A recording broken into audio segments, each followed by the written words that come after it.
G'day ladies and gents, and welcome back to Battlefleet Gothic Armada with Mags. So as promised, today we're going to be taking a look at the Ork fleet. That is, well, I'm going to be honest, it's my least favourite fleet to play. There is a couple of things about the Orks that I don't particularly like, but first we're going to quickly go through the deployment phase. There's not going to be anything special here. Just looking at my end of the map, I've got an asteroid field, which is worthless to me. There's only a couple of gas clouds. This is a low point battle. It's only 262 points, so 2 light cruisers and a single escort. These light cruisers are configured for incredibly close range combat. They are set up with heavy cannons. They are set up to get within 3,000 units, which is incredibly close, 2 grid squares approximately from the targets, and unleash a massive amount of firepower at very close range. And this is the one thing the Orks do very well. Their ships are generally very tough. They take a lot of hits to actually take an Ork ship down. They have some massive close range firepower, possibly the highest close range firepower in the game when it works, but I'll come to that in a moment. And their ships are, their crews are incredibly good in boarding actions. The Orks are generally good at invading enemy ships, so if you can get into that close range fight, the combination of their firepower, their ability to board, and their overall toughness makes them ideal as a brawling race. We've got a volley of torpedoes coming in here, so I'm just going to quickly adjust some ships around in order to avoid these. Now, they do have a couple of weaknesses in the gameplay. If you look down at the bottom of the screen, you'll notice that they don't have a high energy turn option on their ships. They also don't have the ability to control their own boost, so you cannot make rapid turns to bring your guns around on target, so in a maneuvering fight, enemy fleets will easily outmaneuver you.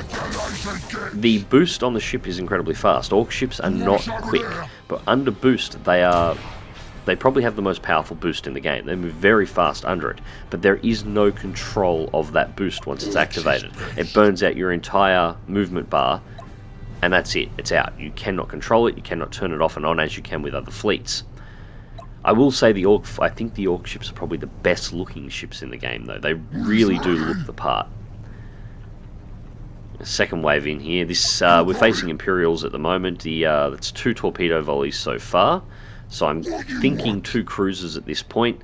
Again, engaging from torpedoes at long range is a very bad idea. They almost never land. They're very easy to get out of the way. Even Ork ships can outmaneuver them, despite their lack of maneuverability. I'm just trying to maneuver my 2 ships here in on this dot. I'm going to try and set up a torpedo web of my own. Now, Orks get access to 2 torpedo options rather than just 1. They get a standard torpedo, much like what the Imperial cruiser here is firing at me. They also get a boarding torpedo, which is quite literally a torpedo with the explosive core stripped out. And you teleported, you sneaky little...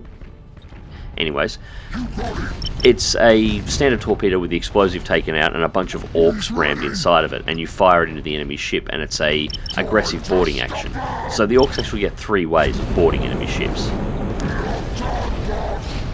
What's the big hit?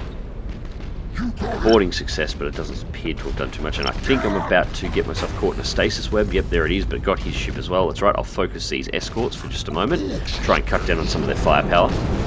Now, the Ork ships do have one major problem. While they have the biggest, well, they have a couple of problems, but first and foremost for close range combat, while they have the biggest weapons in the game, or the biggest close range damage in the game for any fleet that's currently available, it comes at a cost. Their weapons are inaccurate.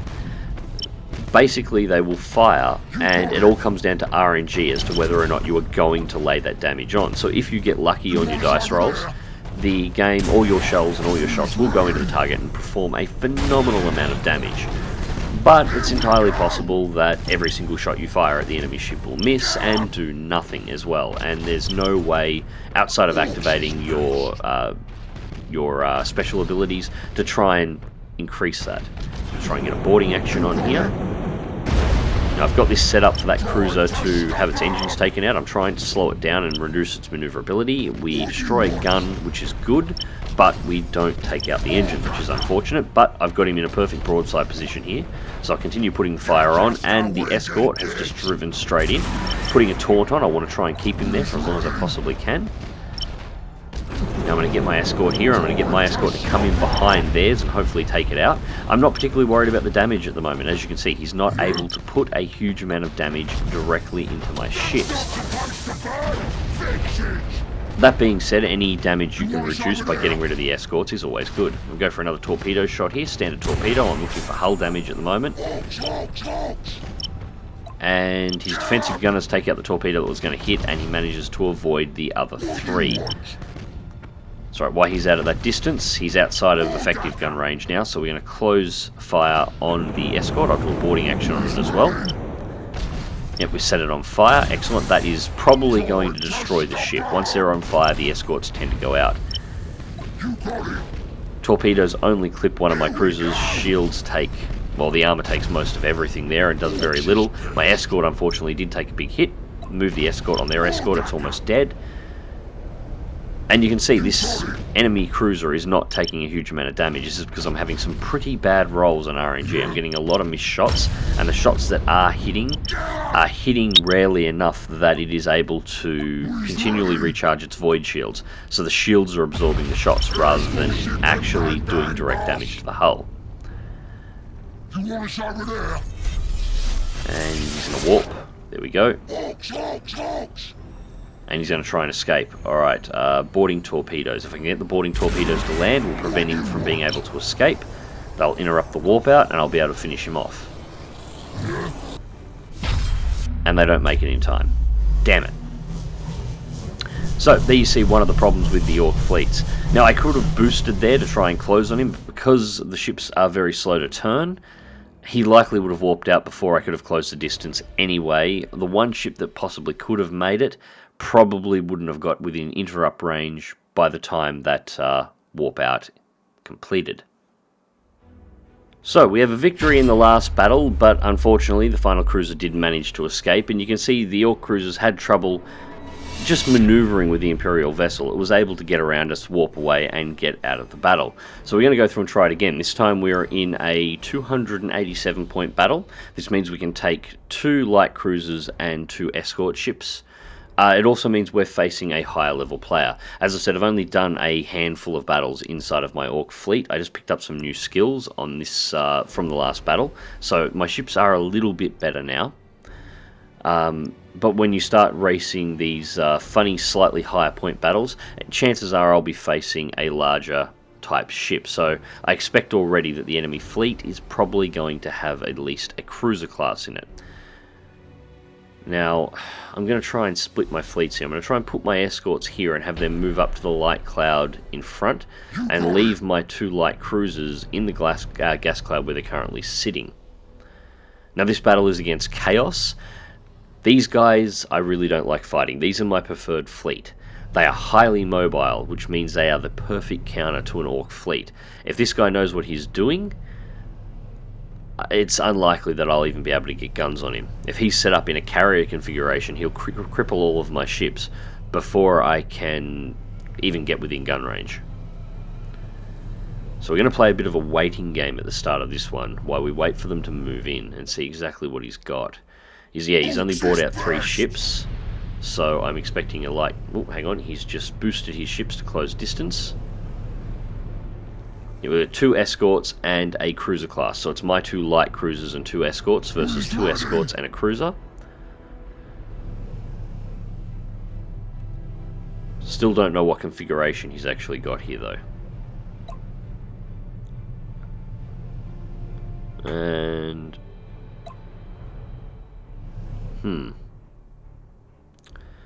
I need to shut down that cruiser's engines. That's going to have to be a primary thing I'm going to have to do. If I can shut down its maneuverability, I can get in close enough to get guns on. Against a Chaos fleet, there's no point trying to lay a trap. He'll just keep a distance outside of the cloud and probably just continually stasis and raid. At least that's what I would do. So I'm going to move up to the 2nd cloud for cover. It's going to reveal my 2 ships that were there, but he knew that already.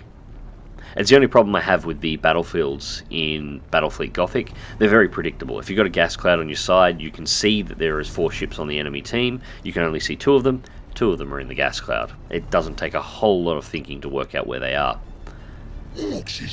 I'm really hoping once the game goes full release that there will be a lot more going on. And it looks like we've got a... Just dropping a probe, been identified. There we go, stasis field has popped. Alright, we'll focus my 2 escorts on his escort. We'll try and eliminate one of them at least. Those things are particularly fast, but they do have to direct fire, so his escorts will need to line me up and attack me frontally, which works for me. They tend to become stationary when they get within gun range, which makes it nice and easy for my guys to close in.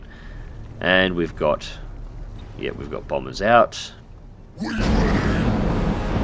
So I've just activated boost on both ships. I'm trying to close distance rapidly, and the escort just clears out of the way. I was hoping for a ram there, but unfortunately no. But that did get me close enough to lay a lot of damage on. Unfortunately, I'm going to lose one of my escorts straight away.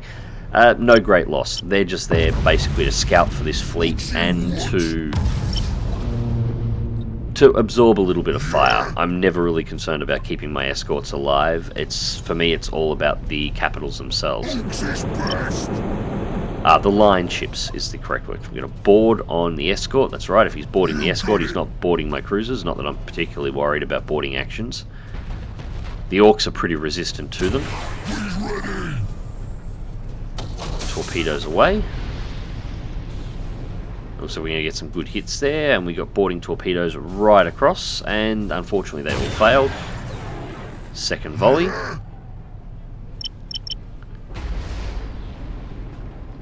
And we got a touch home there, nowhere near as much as I would have liked though. Now I'm just going to try and pull straight in behind his ship here. See if we can get a board on. Yep, direct boarding. And it's another failure, which is unfortunate.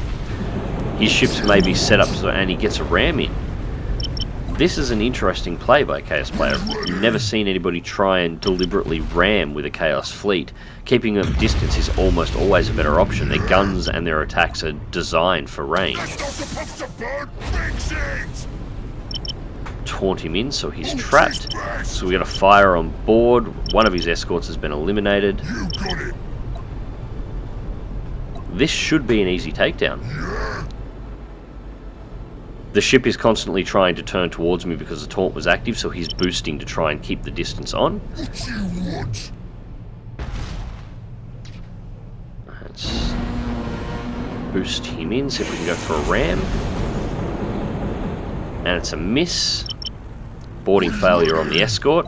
As you can see, boarding failures are pretty common when you're trying to board Ork ships. They tend to be highly resistant to it.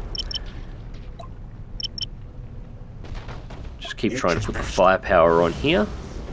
So if we can get these torps around, he's just going to get out of the way. And this is where the lack of high energy maneuvers becomes a major issue. You just cannot bring the nose of an Ork ship around fast enough to get the torpedoes on target. And the escort explodes. We've got a fire on our second ship, but that should go out soon. Alright, here's another really negative thing about Ork ships. Insubordinate captain, he's going to warp out. Now, unlike with Chaos and Imperial ships, where you can normally click a button above the ships and execute the captain. Oh, crap. You can't do that with Ork ships. You actually have to take a special ability to do it. And unfortunately, when one ship warps out, it demoralizes the other ships in your fleet, and even though I reckon I probably could have won that battle, both my ships are going to warp out. So this is the major reason why I don't play Ork fleets. When this happens, I don't play them much in multiplayer at all. In single player, I've had a 7-ship fleet. One captain went insubordinate, which chained the next captain, which chained the next one, and in a battle where I'd probably lost maybe 15% of my fleet's total health, I wound up losing because the fleet just warped out completely outside of my control. So, ladies and gentlemen, that was the Ork fleet in Battlefleet Gothic Armada. Overall, I don't have anything against the fleet for those who really want to enjoy it. It definitely fits the lore for the Orks. It definitely fits the way they play on the tabletop. They definitely have the right look. They have the right abilities. They play the way they should. It's just not a fleet that I personally enjoy playing. That said, I still think it's one of the best looking fleets in the game. It's the Chaos ships. I love their look, but they do have a tendency to look very samey, and the Imperial ships have exactly the same issue until you start getting the specialist abilities unlocked for them, the Marks of Honor. they tend to all look very much the same or very similar with very limited customization options. The Ork fleets can be fully customized, and I think that is fantastic. I think they look great, they play as they should. It's just not a fleet that's personally for me. It doesn't suit my play style. Anyways, ladies and gents, once again, this was Battlefleet Gothic Armada and a little bit of the new Ork Races multiplayer gameplay at low levels, as I obviously haven't put in the time to get access to the higher level ships, for the reasons that I listed. Hope you very much enjoyed the video. Thank you very much for watching. Click like if you do, subscribe if you want to see more. Fly smart, fly safe, and I'll catch you in the void.